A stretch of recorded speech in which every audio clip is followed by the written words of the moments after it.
Lady Henrietta Breminster looked at the letter before her and groaned out loud.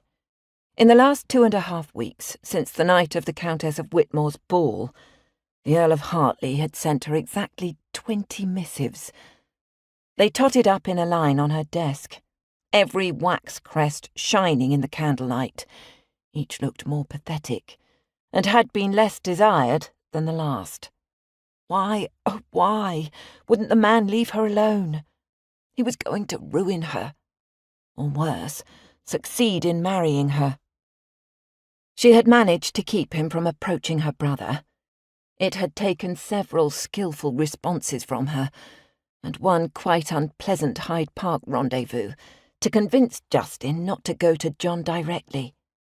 If she had known becoming intimate with Justin would have these consequences, she would never have done it.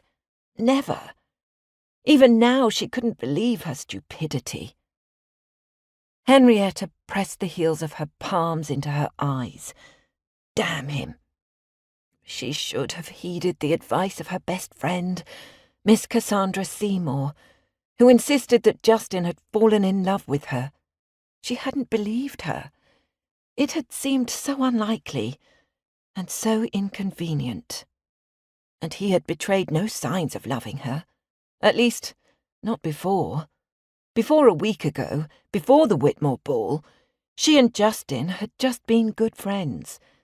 When anyone had suggested the prospect of a romance between them, they had both laughed. Of course, Justin had never hid his interest in bedding her.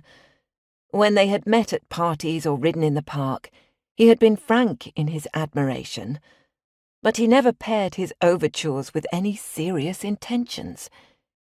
He had presented anything that might happen between them as light and fun, pleasure without consequences, a secret between two friends. And Justin was handsome, of course. She had been curious what passion would feel like, and Justin had offered himself for her experimentation. She had enjoyed herself with him, even if that night hadn't changed her feelings about the man himself. It was only afterwards, when Justin's demeanour towards her had so completely altered, that she had realised the calamity of her decision. It was all the more painful because they had been such good friends. At one point in time, she had felt that Justin was the only person who fully understood her, because he was also plagued by rumours of illegitimacy. When his father had died, his uncle had tried to take the title by alleging that his mother had married the late Earl when she was already with child, and that therefore Justin wasn't really his father's son. The accusations had gotten his uncle nowhere. His father had always owned Justin, and Parliament ruled that a man usually knew better than his brother whether a child was his. But the rumours still gnawed at him, particularly since his mother had died some years before.